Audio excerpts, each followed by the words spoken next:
ஹரிஷே, என்னடா? நான் நம்ம வீட்டில் ஒன்று புதுசாக கண்டுபிடிச்சிருக்கேன்டா. என்னதுடா? Time travel. ஓ, இதான் அப்பாவோட புது ப்ராஜெக்டா? எங்கடா இருக்கு? வா, நான் உனக்கு கூப்பிட்டு போறேன். காலையிலேருந்து ஃபோனே நோண்டிட்டு இருக்குது பேர் கெர்ம மாடு. யப்பா, யம்மா, ஐயோ, இதை யாரா இங்க வச்சது? அம்மா. இதுதான் டைம் டிராவல் பண்ற பாத்ரூம். நீ இதுக்குள்ள போனனா அடுத்த வருஷம் தான் வெளில வருவ. அப்படியா? அப்ப நான் போறேன். கரெக்டா 2 மினிட்ஸ் கழிச்சு வெளில வா. சரி.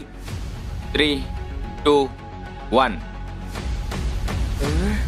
டே சுபு, ஒரு வருஷம் கழிச்சும் அதே ட்ரெஸ் போட்டு என்ன பார்க்கறதுக்காக வெயிட் பண்றியடா?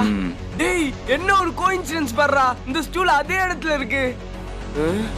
டேய், இவன் என்னடா அதே போஸ்ட்ல பத்துட்டு இருக்கான்? ஒரு வருஷம் ஆச்சா இல்லையாடா? டேய், நீ போன வருஷம் 11:58க்கு பாத்ரூம்குள்ள போன. இப்போ 12 மணி ஆயிடுச்சு. 2025டா, ஒரு வருஷம் ஆயிடுச்சு.